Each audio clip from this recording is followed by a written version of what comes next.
Reading স্কেলের অংশ হিসেবে কিভাবে ইংরেজি পত্রিকা পড়া যায় সেই ধারাবাহিকতায় ১০৮তম ক্লাসে আপনাকে স্বাগত। প্রথমেই হেডিং আর্জেন্ট পলিসি রিফর্মস, জরুরি নীতি সংস্কার, নেডেড, প্রয়োজন। দেখুন এখানে সংক্ষিপ্ত আছে পাস্ট পার্টিসিপল হিসাবে। আমি বাক্যটি সম্পূর্ণ করে লিখে দেব। আচ্ছা, একসাথে এই অংশটুকু অর্থ দিচ্ছে যে জরুরি নীতি সংস্কার প্রয়োজন। টু আনলক, আনলক মানে খুলতে বা খুলে দিতে বা উন্মোচন করতে, এই অর্থে এখানে ব্যবহার হয়েছে। রুফটপ সোলার পটেনশিয়াল, ছাদ সোলার সম্ভাবনা। একসাথে যদি দেখি তাহলে অর্থ দাঁড়ায় ছাদ সোলার, রুফটপ সোলার সম্ভাবনা উন্মোচনে জরুরি নীতি সংস্কার প্রয়োজন। এটা বলেছে CDP, centre for policy dialogue. লক্ষ্য করুন এই বাক্যটি পূর্ণভাবে যদি আমি লিখি তাহলে এইভাবে লিখতে পারি যে urgent policy reforms are needed to unlock rooftop solar potential. লক্ষ্য করুন এই দিকটাতে শুধুমাত্র আর এই অংশটায় আমি অতিরিক্ত সংযোজন করেছি। সাধারণত যখন আমরা হেডিং পড়ি, হেডিং এ এইভাবেই লেখা হয়। আমি আবারও বলছি, আমি বলেছিলাম আমাদের প্রথম এবং প্রধান যে ফ্রি অফ চার্জে যে ভিডিওটা দিয়েছি সেখানে যে যে কোনো নাউনের পরেই যখন আপনি দেখবেন যে হেডিং এ এইভাবে ভার্বের যে ফার্স্ট পার্টিসিপল ফর্ম, তার মানে বুঝে নিবেন এটা সংক্ষিপ্তে আছে, অর্থাৎ প্যাসিভ সেন্সে সংক্ষিপ্তে আছে। ঠিক এই দিকটাতে লক্ষ্য করলে আপনি বুঝতে পারবেন এখানে কিন্তু প্যাসিভ সেন্সে এই অংশটা, আর যখন হেডিং এ লেখা হয়েছে তখন এই অংশটা জাস্ট দেয়া হয়নি। আবিগা, আর যখন আমরা সাবজেক্ট বা যে কোনো নাউনের পরে বিশেষ করে হেডিং এ এরকম ভাবে বেস ফর্ম দেখতে পাবো আর কিছুই না, তখন আমরা ভেবে নিব যে এই বাক্যটি মূলত প্রেজেন্ট পারফেক্টে আছে। আবারও বলছি, যখন আপনি লক্ষ্য করবেন যে হেডিং পড়তে গিয়েছেন যে কোনো একটি নাউন বা নাউন ফ্রেজের পরেই সরাসরি এইভাবে ভার্বের পাস্ট পার্টিসিপল ফর্ম মানে ইডি যুক্ত অথবা ইরেগুলার ভার্বের অংশ হিসেবে অন্য কোনো ভাবে, তখনই বুঝে নিবেন এটা প্যাসিভে আছে। মানে এখানে কোন একটি অক্সিলারি ভার্ব উৎস আছে। আর যখন আপনি শুধু বেস ফর্ম দেখবেন, বেস ফর্ম মানে সিম্পল ফর্ম বা ভার্বের এস বাই এস যুক্ত দেখবেন, তখন আপনি ভেবে নিবেন যে এই বাক্যটি মূলত প্রেজেন্ট পারফেক্ট টেন্সে আছে। Have you got? আচ্ছা, এই হলো আমাদের হেডিং।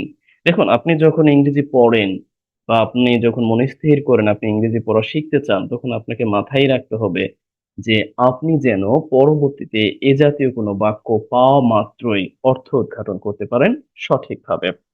এমনকি আপনি যখন অন্য কোথাও ইংরেজি পড়বেন সেই জায়গাটাতেও একই এই যে বিষয়টা বললাম আপনি এপ্লাই করতে পারেন। আচ্ছা চলুন আমরা পরবর্তী দেখার চেষ্টা করি, তবে তার আগে আনলক উন্মোচন করতে এখানে ইনফিনিটিভ আকারে ব্যবহার হয়েছে, রাইট? পটেনশিয়াল এটা ব্যবহার হয়েছে নাউন হিসেবে। আচ্ছা, আপনারা আমাকে একটু অবগত করবেন যে এরকম কিছু নাউন আছে যেগুলোর শেষে এল থাকে। সাধারণত যখন আমরা সাফিক্স প্রিফিক্স পড়েছি যে যে কোনো শব্দের শেষে এল থাকলে যেমন পলিটিক্যাল, রাইট, বা এই জাতীয় যে এল থাকলে অ্যাডজেক্টিভ হিসেবে বিবেচনা করি, বাট কিছু নাউন আছে যেগুলোকে আমাদের নাউন হিসেবে বিবেচনা করতে হয়, যেমন পোটেনশিয়াল, তারপরে আমরা আরো জানি রিমুভাল, প্রপোজাল, অ্যাপ্রুভাল, রাইট? এল থাকা সত্ত্বেও এগুলো নাউন হিসেবে বিবেচিত হয়। আরো আছে, আমি মুখে যেগুলো বলেছি যদি আপনার পক্ষে সম্ভব হয় আপনি কমেন্টে অবগত করতে পারেন, বা যেগুলো আমি বলি নাই নাউন হিসেবে বিবেচিত হয় তাও আপনি কমেন্টে অবগত করতে পারেন যেখান থেকে ভিডিওটি দেখেন। আচ্ছা চলুন আমরা পরবর্তী দেখার চেষ্টা করি। Centre for policy dialogue call for, call for এটা মূলত আমরা বলতে পারি অনেকটা অ্যাপ্রোপ্রিয়েট অর্থে একসাথে অর্থ দেয় আহ্বান করা। এই centre for policy dialogue CDP call for আহ্বান করেছে সুইপিং পলিসি রিফর্মস। কেমন যেন শোনাচ্ছে না সুইপিং? আচ্ছা, সুইপিং এখানে অর্থটা দিচ্ছে ব্যাপক। ব্যাপক অর্থে আমরা আরো অনেকগুলো অ্যাডজেক্টিভ ব্যবহার করতে পারি, রাইট? আচ্ছা, ব্যাপক নীতি সংস্কারের আহ্বান করেছে, ব্যাপক নীতি সংস্কারের ডাক দিয়েছে। এই যে যে কেউ কেউ বলতে পারেন যে কট ফর, এটা কিভাবে ফর হলো দেখুন। কিছু গ্রুপ ভার্ব আপনারা পড়েছেন, ছোটবেলা থেকে আমরাও পড়েছি, কিন্তু কখনো আমরা অ্যাপ্লাই করি না, যার কারণে আমরা নিজেদের প্রয়োজনে ব্যবহার করতে পারি না। আজকে থেকে আপনি মাথায় রাখবেন, আহ্বান করা অর্থে, ডাক দেওয়া অর্থে, কোনো কিছুর আহ্বান করা অর্থে আমরা এই ফরকে ব্যবহার করতে পারি। ব্যাপক নীতি সংস্কার, সুইপিং। আচ্ছা, সুইপিং এর একটি সিনোনিমস কি ব্যবহার করা যেতে পারে?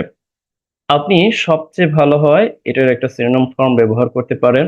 এটা আপনাদের দায়িত্ব যে ব্যাপক অর্থে আপনি কি ব্যবহার করতে পারেন। আচ্ছা, টু স্কেল আপ, বৃদ্ধি করতে। দেখুন এখানে ইনফিনিটিভ আকারে ব্যবহার হয়েছে। এই যে যে সিডিপি ফর পলিসি ডায়ালগ, তারা মূলত এই ব্যাপক হারে নীতি রিফর্ম সংস্কার এর ডাক দিয়েছে। এটা কি করতে? we can call, this is called adverbial phrase of reason or purpose, মানে এটাকে বৃদ্ধি করতে।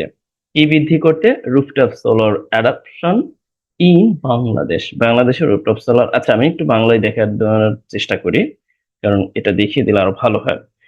টু স্কেল আপ, বৃদ্ধি করতে, আচ্ছা বিস্তার করতে, এইরকম অর্থে rooftop solar adoption in Bangladesh, বাংলাদেশে রুফটপ সাব সোলার সিস্টেম বা এই সিস্টেমটাকে বাংলাদেশে আরো বিস্তার ঘটাতে। আচ্ছা, আমরা এখানে একটু নিয়া করতে পারি, টু স্কেল আপ এর কিছু সিনোনিমাস ব্যবহার করতে পারি, যেগুলো দেখবেন বৃদ্ধি করা অর্থে আমরা অনেকগুলো ব্যবহার করে থাকি। কখনো ইনক্রিজ ব্যবহার করি, কখনো লেভেল আপ ব্যবহার করি, কখনো এক্সপ্যান্ড ব্যবহার করি, রেজ ব্যবহার করি, আরো বেশ আছে, আপগ্রেড ব্যবহার করি, রাইট? আচ্ছা, বৃদ্ধি করা অর্থে বা বিস্তার করা অর্থে আপনি কি সিনোনিমাস ব্যবহার করতে পারেন? মানে এর প্রতি ভার্ব কি লিখতে পারেন, অল্টারনেটিভ ভার্ব আপনি কি লিখতে পারেন? তবে মাথায় রাখবেন, এখানে যেহেতু স্কেল আপ ট্রানজিটিভ ভার্ব হিসেবে ব্যবহার হয়েছে, আপনি যে সিনোনিমাস লিখবেন অবশ্যই ট্রানজিটিভ ভার্ব আকারে লিখবেন। আচ্ছা, এ পর্যায়ে আমরা একটু অর্থটা দেখার চেষ্টা করি। হিয়ার উই সি, যার সময় সুযোগ আছে তিনি অর্থটা দেখে নেবেন। সেন্টার ফর পলিসি ডায়ালগ বাংলাদেশে সাত সোলার সিস্টেম বা ব্যবহারের পরিধি বাড়াতে ব্যাপক নীতিগত সংস্কারের আহ্বান জানিয়েছে। আচ্ছা, আমরা সুইপিং এর সিনোনিমাস সম্পর্কে বাড়ির কাজ হিসাবে 2 থেকে 3টি দিব, যার অর্থ দিবে ব্যাপক, মানে অনেক। আচ্ছা, চলুন পরবর্তী দেখার চেষ্টা করি। The think tank, think tank বলতে গবেষণা সংস্থাকে বোঝায়, গবেষণা সংস্থা। উদাহরণস্বরূপ দেখবেন যে এই যে যেমন সেন্টার ফর পলিসি ডায়ালগ, এইটা একটা থিঙ্ক ট্যাঙ্ক। এরপরে দেখবেন বেশ কিছু নন গভর্নমেন্টাল অর্গানাইজেশন আছে, যেগুলো এই যে থিঙ্কিং, মানে এটা করা দরকার, এটা সোসাইটির জন্য ভালো, এটা ওই কোম্পানির জন্য ভালো, আবার অনেক সময় প্রেশার ক্রিয়েটও করে থাকে। পরিবার, এই নন গভর্নমেন্টাল অর্গানাইজেশন বা গভর্নমেন্টাল অর্গানাইজেশন, তাদেরকে থিঙ্ক ট্যাঙ্ক হিসাবে অভিহিত করা হয়। মেক দ্য অবজারভেশন, এই অবজারভেশনটা তৈরি করেছে। এই যে যে আরো যে স্কেল, প্রচুর পরিমাণে ব্যাপক নীতি সংস্কার দরকার, এই যে একটা অবজারভেশন, যে একটা পর্যবেক্ষণ, এইটা মূলত তারা তৈরি করেছে। দেখুন, মেড দ্য অবজারভেশন, এটা কিন্তু কলকৌশলের ধারা ব্যবহার হয়েছে। আট প্রোগ্রাম, একটা প্রোগ্রামে, অ্যাট আ সিটি হোটেল। আচ্ছা, এইখানে বাক্যটি ছোট হলেও বেশ মজারও বটে। আমরা একটু গ্রামাটিক্যালি দেখার চেষ্টা করব। লক্ষ্য করুন, এখানে প্রথমত সাবজেক্ট থিঙ্ক ট্যাঙ্ক, রাইট। এরপরে মেড, একসাথে মেড দ্য অবজারভেশন আমরা কলকৌশলের মতো ব্যবহার করতে পারি, যে পর্যবেক্ষণ করেছে, তাই তো? তারা তুলে ধরেছেন বা পর্যবেক্ষণ করেছেন কলকৌশলের মতো করে। অ্যাট আ প্রোগ্রাম, একটি প্রোগ্রামে। দেখুন, প্রোগ্রামে, এই যে মে নির্দেশ করতে আমরা প্রিপোজিশন হিসাবে অ্যাট ব্যবহার করেছি। আবারও সেই প্রোগ্রামটা কোথায়? অ্যাট আ সিটি হোটেল, একটি হোটেলে। দেখছেন? এখন হোটেল এই অর্থে আবারও আমরা হোটেলে, এই লে এর কাজ করার জন্য প্রিপোজিশন হিসেবে অ্যাট এর ব্যবহার। এখন বলতে পারেন কেন অ্যাট হলো, কেন অ্যাট হলো? আমরা জানি যে ছোট্ট এবং স্পেসিফিক স্থান নির্দেশ করতে আমরা অ্যাড ব্যবহার করে থাকি। প্রোগ্রাম, কনফারেন্স, কোনো প্রাঙ্গণ বা হোটেল, রেস্টুরেন্ট আমি যাই বলি না কেন, সাধারণত এই সমস্ত জায়গার পূর্বে আমরা অ্যাড ব্যবহার করে অভ্যস্ত। আচ্ছা, তারপরে আমরা দেখার চেষ্টা করি। The programme was titled. প্রোগ্রামের শিরোনাম ছিল। দেখুন এই বাক্যটা এখানে প্যাসিভে আছে। তার অর্থটা দাঁড়াচ্ছে এরকম যে প্রোগ্রামের শিরোনাম ছিল the solar revolution in Pakistan. পাকিস্তানের সোলার যে বিপ্লব in the eyes of countries leading CSO। আচ্ছা, listens for Bangladesh from national budget perspective. একসাথে পুরোটাই হচ্ছে এখানে হেডিং।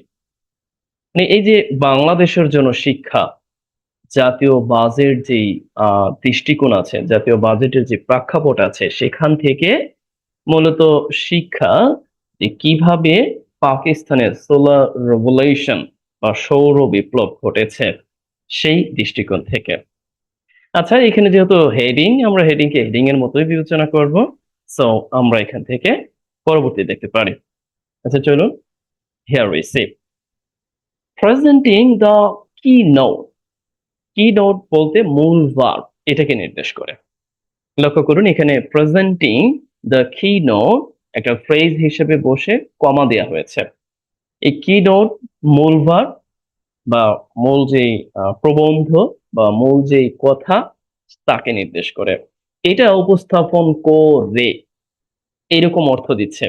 সাধারণত আমরা জানি প্রেজেন্ট পার্টিসিপল অসমাপিকা ক্রিয়ায় অর্থ দেয় যে মূল প্রবন্ধ উপস্থাপন করে এখন আসবে মূল সাবজেক্ট এবং মূল বাক্যটা যে CDP research associate Atiquzzaman Sajid trust ট্রেস্ট। আচ্ছা, have made a mistake here. ট্রেস্ট এরা মূলত তুলে ধরেছেন।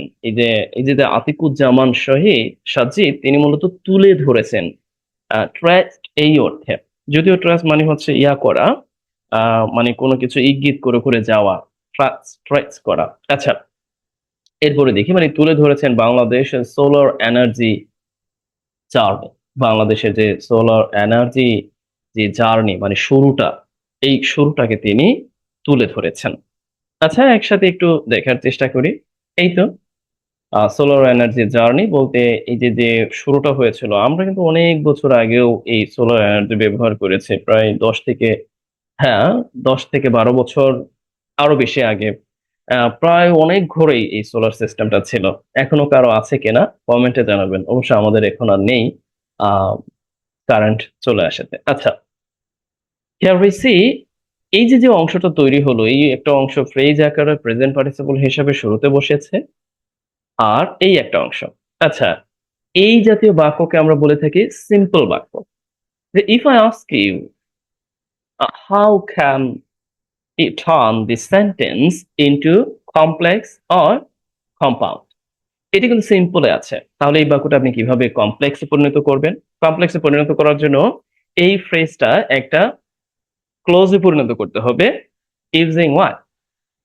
আপনি এটাকে একটা কনজাংশন যুক্ত করে ক্লোজে পরিণত করবেন, আর এটা তো স্বাধীনভাবেই রাখবেন, বা যে কোনো উপায়ে হোক আপনি এটাকে একটা কমপ্লেক্স বাক্যে পরিণত করতে পারেন।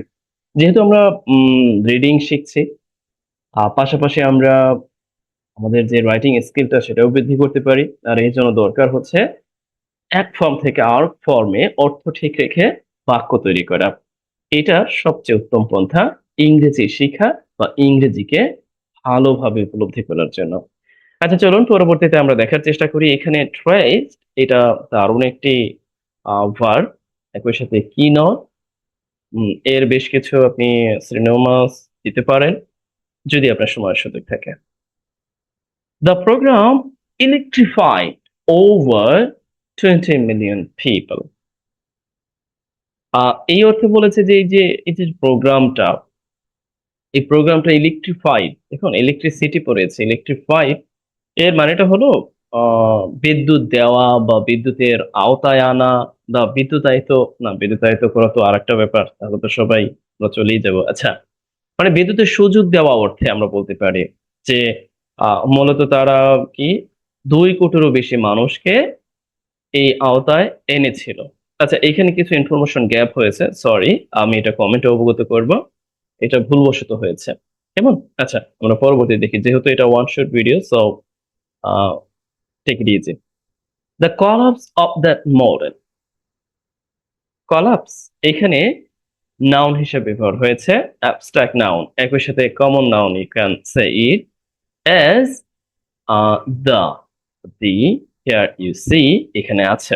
আচ্ছা, এই বিষয়টা হলো ওই যে যে মডেলটা, সেই মডেলের যে পতন ওখার ঘটেছিল, হয়েছিল, এই অর্থে এখানে ইন্ট্রানজিটিভ ভার্ব হিসেবে ব্যবহার হয়েছে অ্যাজ দ্য ন্যাশনাল গ্রিড। যখন এখানে অ্যাজ ব্যবহার হয়েছে কনজাংশনের মতো করে, যখন national grid reached rural areas.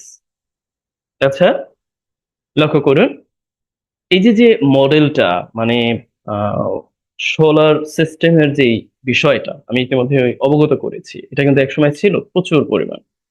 এটার অনেকাংশেই মানে পতন ঘটে যায়। এটার মূল কারণ যে ন্যাশনাল গ্রিড, ন্যাশনাল গ্রিড বলতে বোঝাচ্ছে যে বিদ্যুৎ, এটাকে নির্দেশ করেছে। রিস্ট পৌঁছেছিল রুরাল এরিয়াস, গ্রাম্য এলাকায়।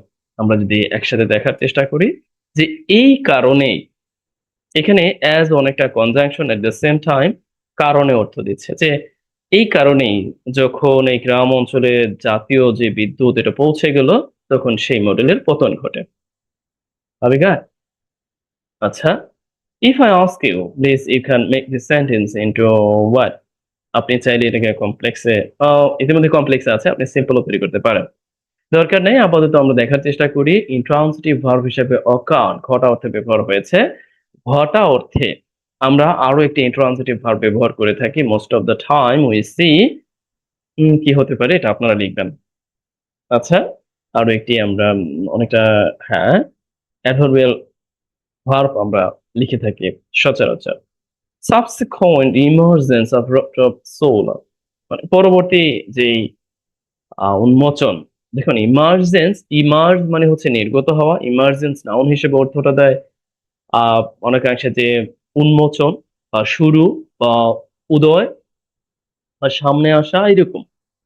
যে এই অর্থে যে এই রুফটপ সোলারের যে পরবর্তী যেই আবির্ভাব, এটাকে নির্দেশ করেছে। এই সিন, এই সিন, এটাও দেখা যায় অ্যাজ দ্য নিউ ফ্রন্টিয়ার, নতুন ভাবে বা নতুন দিগন্তে হিসেবে দেখা হয়। দেখুন, একটু আগে অ্যাজ কে আমরা কনজাংশন হিসেবে ব্যবহার করেছি, বাট এই বাক্যে আবার অ্যাজ কি প্রিপোজিশন হিসেবে ব্যবহার হয়েছে। এই জাতীয় ব্যাপারগুলো বেসিক গ্রামারের অংশ হিসেবে আপনাদের কাজে দিতে পারে, লিখে রাখতে পারেন।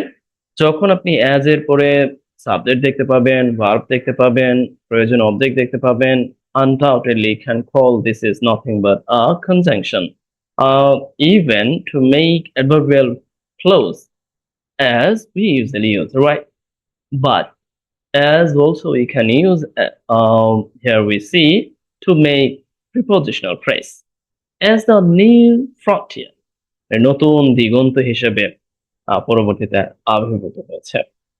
অ্যাকর্ডিং টু অনুযায়ী, অনুসারে, সিডিপি's SHS সার্ভে 2025, 2025 সালের এই যে সোলার হোম সিস্টেম সার্ভে বা জরিপ অনুযায়ী, সেই জরিপটা আবারও সিডিপির, এই জন্য এখানে অ্যাপোস্ট্রফি দেওয়া হয়েছে যে এই সিডিপির SHS জরিপ অনুযায়ী nearly 47% of all installed solar home systems, যত সোলার হোম সিস্টেম স্থাপন করা হয়েছিল, সেই সমস্ত স্থাপিত সোলার হোম সিস্টেমের 47% আর নাও নন ফাংশনাল, এখন অকার্যকর, এটা কার্যকর না। আচ্ছা, আমরা একটু বাংলায় দেখার চেষ্টা করি যে সোলার হোম সিস্টেম যেটা স্থাপিত ছিল, এখানে কিন্তু আবারও ফার্স্ট পার্সন হিসেবে ব্যবহার হয়েছে। নন ফাংশনাল অর্থ অপ্রচলিত বা অকার্যকর, যেটা কার্যকর নয়, এরকম অর্থে একসাথে আমরা দেখে নিতে পারি। এখান থেকে আমাদের যেটা জানা দরকার, যে দেখুন, বড় করেও আমরা নাউন ফ্রেজ তৈরি করতে পারি, রাইট? এবং একই সাথে বাক্যের প্রয়োজনে যে প্রায় কাছাকাছি অর্থ দিতে আমরা নিয়ারলি ব্যবহার করতে পারি, রাফলি ব্যবহার করতে পারি, অ্যারাউন্ড ব্যবহার করতে পারি, অ্যাপ্রক্সিমেটলি ব্যবহার করতে পারি, অ্যাবাউট ব্যবহার করতে পারি, যদিও অর্থগত দিক দিয়ে সামান্য পার্থক্য আছে। And 47 of the wall in stock solar home system are now not functional, অকার্যকর। আচ্ছা, অকার্যকরের একটা সিনোনিম মানে অল্টারনেটিভ ওয়ার্ড কি হতে পারে? এটা আপনার জন্য কাজ। অকার্যকর। আমি আরেকটা বলে দিব? না, আমি আরেকটা বলবো না। এটা আপনার জন্য কাজ, আপনি আমাকে অবগত করবেন। ইটস লার্জলি, দেখুন এই যে লার্জলিটা আপনি অনেক সময় ব্যবহার হতে দেখবেন, বিশেষ করে পত্রিকায়। লার্জলি অর্থটা হলো মূলত, বা আমরা বলতে পারি প্রকৃতপক্ষে, এরকম অর্থে। অনেকাংশে ওই যে জেনুইনলি ব্যবহার করি, অ্যাকচুয়ালি ব্যবহার করি, ইনফ্যাক্ট ব্যবহার করি, তার পরিবর্তে এই লার্জলি এর ব্যবহারটা আমরা অনেকাংশে দেখতে পাই। লার্জলি মূলত due to battery failure, battery ফেইলারের কারণেই মূলত এটা হয়েছে, এরকম অর্থে। ডিউ টু কারণে, ডিউ টু কারণে, ব্যাটারি ফেইলার ব্যাটারি ব্যর্থতার কারণে, রাইট। এরপরে আমরা যদি দেখি at the absence of any structural transition or retrofitting পাথর, মানে একেবারে কাঠামোগত বা একেবারে যেটাকে আমরা বলতে পারি যে পরিকল্পিত যে রূপান্তর অথবা আধুনিকায়নের উপায়, একসাথে দেখুন, রেট্রোফিটিং পথে আধুনিকায়নের উপায় অথবা পরিকল্পিত রূপায়ণ এর অভাবে এবং একই সাথে ব্যাটারির কার্যক্ষমতা অক্ষমতার অভাবে এটা হয়েছে, এরকম অর্থে আর কি। ইটস লার্জলি, এরকম একটা সেন্স দিয়েছে। আচ্ছা, এই অর্থে মূলত বলা যায় যে ওই যে সোলার হোম সিস্টেম সেটা অকার্যকর হয়েছে। আচ্ছা, আমরা সেদিকে চলে এসেছি, একটু তড়িৎ গতিতে যেতে পারি না, এখনো অনেক আছে। আচ্ছা, শেষ হচ্ছে না। One the resident front, on the resident front meaning হচ্ছে এই আবাসিক যারা আছেন, আবাসিক খাতের দৃষ্টিকোণ থেকে cumulative import duties inflate upfront cost, জটিল জটিল সমস্ত শব্দ, রাইট। আমরা বলতে পারি যে আমদানি যে শুল্ক আছে, ইনফ্লেট আপফ্রন্ট কস্ট, এটা মূলত প্রাথমিক যে খরচটা আছে যে ইনফ্লেট করা, এই অর্থে যে বাড়িয়ে দিচ্ছে বা আরো বেশি, মানে হয় না যে ধাপে ধাপে লাফিয়ে লাফিয়ে বাড়িয়ে দেওয়ার যে ব্যাপারটা, এরকম যে আবাসিক খাতে এই যে কিউমুলেটিভ ইম্পোর্ট ডিউটিসটা আছে, আমদানি শুল্ক, সেটা মূলত কি করেছে? আপফ্রন্ট কস্ট, প্রাথমিক কস্টকে আরো বাড়িয়ে দিচ্ছে বা অনেক বাড়িয়ে দিচ্ছে, এই অর্থ দিচ্ছে। তবে গাড়ি, আচ্ছা আমরা পরবর্তীতে দেখার চেষ্টা করি, একটু তড়িৎ গতিতে যাচ্ছি। Banks have very small and long solar loans. আচ্ছা, ব্যাংক মূলত এই ছোট এবং বড় টেন্ডার যে সোলার লোন, এটা আসলে অনেকাংশেই এড়িয়ে চলে, এরকম অর্থে। And Bangladesh Bank Green refinancing window suffers from heavy documentation borrowings and slow disbursement. বাংলাদেশে যে গ্রিন রিফাইন্যান্সিং উইন্ডো আছে, সবুজীকরণ সুবিধার যে উইন্ডো জানালা, এটা মূলত ভুগতে থাকে প্রকট, হেভি, ব্যাপক ডকুমেন্টেশন বার্ডেন্স এর অভাবে, মানে তথ্যের ভারী ভারী বা তথ্যর যে বোঝা বা তথ্যভিত্তিক যে বোঝা, তার কারণে মূলত ভোগ and slow disbursement. At the same time ধীর গতির অর্থ ছাড়, সে কারণেও আমরা একসাথে একটু দেখে নিতে পারি। আচ্ছা, regulatory bottlenecks including system size caps and further discourage smaller users. এখন যা পড়ছি সবই জটিল। আচ্ছা, নিয়ন্ত্রণমূলক আইনি জটিলতা, সিস্টেম ক্যাপ, সাইজ ক্যাপ, সীমারেখার বৃদ্ধি এন্ড ফার্দার আরো ডিসকারেজ স্মলার ইউজার্সদেরকে আরো কি করে? নিরুৎসাহিত করে। আচ্ছা, এই অর্থে আজকে আমরা এতটুকু থাকুক। আপনি এইখান থেকে এই পর্যন্ত আপনি নিজে অনুবাদ করতে পারেন, করে আমাকে আমাদের নির্ধারিত গ্রুপে জমা দিতে পারেন। আজকে আর নয়, কারণ চলে যাওয়াতে এখানে খুবই আমার ক্লান্ত বোধ হচ্ছে। আমি অনেকটা ঘামিয়ে গেছি, লক্ষ্য করেছেন কি? আচ্ছা, যে যেখান থেকে দেখেন, অবশ্যই আপনার জন্য রাখা ধাপে ধাপে যে বাড়ির কাজ তা করে দিবেন। আজ এই পর্যন্তই। ভালো থাকুন, সুস্থ থাকুন এবং অন্যদেরকে অবগত করুন যে yes, you are getting something at least from watching the videos.